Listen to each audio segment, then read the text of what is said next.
When doing nothing costs you more. Listen to this episode, see where I'm going with this one. Welcome to another episode of the Wedding Business Solutions Podcast. I'm your host, Alan Berg. I'm a speaker, author, sales trainer, website reviewer, and I help businesses like yours sell more, profit more, and have more fun doing it. Enjoy this episode. Hi, it's Alan Berg. Welcome back to another episode of the Wedding Business Solutions Podcast. I was thinking about this with some of my clients and some of the presentations I've been doing lately. And there are some people that are very, very proactive. They're making decisions. They're running through walls. They're doing all that kind of stuff. And then there are people that are sitting back and analyzing and trying to agonize and over decisions. And I've spoken about this in terms of perfection and other things like that. But I wanted to kind of bring a little different angle on this one. The most important thing when presented with an opportunity is to make a decision. The decision can be not to go forward with the opportunity, and that's fine. That is a decision. It's when you don't decide and you miss out on an opportunity, right? That's when it's a little bit harder for you to feel the loss, right? Do you realize the opportunity cost, what you don't get because you just didn't choose to decide? And for me, it's always, why did you let somebody else make that decision? It's okay to say no. I've done other episodes on this. I did one recently about, when is it better to just, not do it? When is it better to just turn the lights off and say, we're not working that day? It's okay. Let's give our team a rest. But the whole idea of not deciding, choosing not to decide, right? I don't even know that you chose not to decide. You just put it off. And what are you afraid of? Now, there are times when we just don't want to let somebody down. We've had other people, counting on us and stuff like that. But we also need to give them some closure. Even if they're going to be upset with it, we need to give them closure. I've had times where people want to do business with me in a certain way or certain partnerships or things, and I'm interested, and I'm just not dedicating the time to it that it needs. And I have to go back and I have to say, listen, you know what? This is a good idea. I just can't give it my time now. And I know that they're upset because they want to move forward and they think it would be a great partnership and all. But I also have to decide that I can't do it all and I have to cut some things off. If you've never read Mike Michalowicz's book, The Pumpkin Plan, I recommend that you read that. If you haven't read his Profit First, of course, you want to read that book, Profit First, but The Pumpkin Plan, where he talks about how they grow the giant pumpkins for the state fair. And you start off with all of these pumpkins growing on the vine and you cut off the little ones to give all the nutrients to the big ones until you're left with one or two humongous ones. And it's the same with our businesses. There are times when we're better off putting our efforts into stuff. Even though there might be fruits of our labor somewhere else, it's better off doing it. But the key is, did you make the decision? Did you take the steps necessary to say yes or to say no or to push it down the road, but to a specific time so that you're going to get to it because you really want to get to it? Or are you just letting other people make that decision for you? When does it cost you more to not decide, right? You can decide not to spend the money on a new website, and anybody that you're losing right now, you'll continue to lose them. The thing is, you don't see that. You don't see that loss. If you could see the people that came to your website, didn't like it and left, never contacted you, and how much money that could have cost you, or did cost you, I should say, but you could have made, but you didn't, opportunity cost again, you'd probably act faster on building the new site you need, right? If people are coming to your site and they're converting and you're not losing people, then you're good. You don't need that.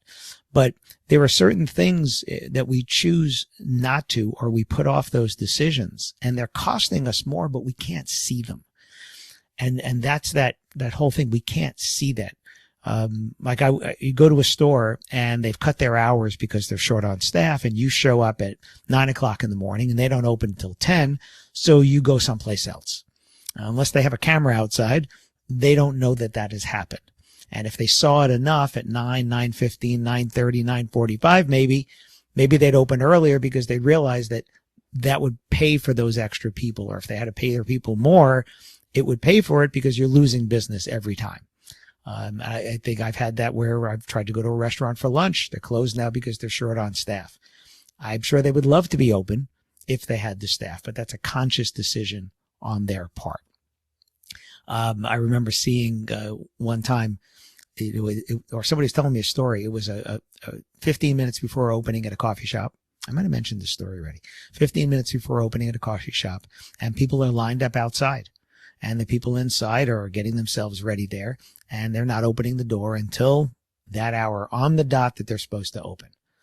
And I know if that was not a chain, if it was a small locally owned shop, the people that I know who are in business like that would open the door 15 minutes early, 20 minutes early, a half an hour early when there are people lined up outside. And you might say to them, hey, listen, the coffee's still brewing here. Give us another 5 minutes. But you see the need and you follow the need there. Especially in that case, people who are in the store, and these people are lined up outside the store. Like, don't you see that? I've had friends tell me about go to a restaurant and you see that the section is empty and they're trying to balance the wait staff or whatever. And I get that. But somebody says, hey, can we sit over there? And they like, no, that section is closed. Okay. A friend of mine actually talked about that in his book. David Avrin talked about that in his latest book, about how they had all these people and they wouldn't let them move the tables together.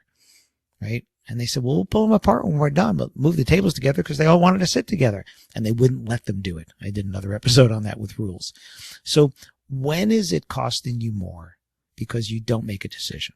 Because you decide not to move forward with whatever that is. You decide not to move forward with the new pricing structure, not to move forward with the new marketing pieces, not to move forward with hiring that person, or hiring a virtual assistant, or outsourcing something that's not getting done either at all or well within your company and not doing it. What is it costing you? What does that opportunity cost?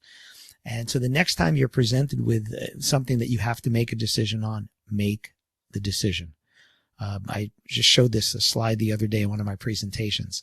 I think it was William Greenblatt, I think was his name. He said, I've never made a bad decision. I've just had bad results. And that's the key. Make the decision. What's the worst that could happen? Another episode that I did, it's probably not that bad. But what bothers me is when I see people either letting someone else make the decision for them because they don't want to be accountable for that decision, or just keep kicking the can down the road instead of just saying, you know what, I'm never going to get to that. Admitting I'm never going to get to that. If you've heard the episode I did on this, or I also wrote about it in Your Attitude for Success, about how I only have up to three major things, I should say, on my big to-do list at any one time, because I can't do everything. So I focus on those things, giving up other opportunities because the ones I'm working on will never get done if I have 20 things on my list. So I cut it to 3. So every day I do French lessons, working on that. And every day, not every day, but I'm working on my next book, and that's a focus on that. Right? Those are the 2 big things that, maybe besides my health, those are the things that are on my list. When they come off the list, I have plenty of things to fill that. I'm just not giving them any of my time because I don't want to dilute what I'm doing to do that. It would be easy to do that. And like I said, I've recently had to say to people, you know what?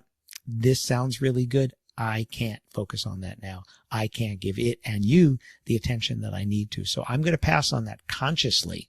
I'm not going to let it pass me by because I refuse to make a decision one way or another. Because even letting other people decide is kind of making a decision. But how do you own the successes if you're not willing to own those decisions? That's kind of my thought. So a little bit of I don't know, maybe today was a soapbox. Not sure, but let me know what you think.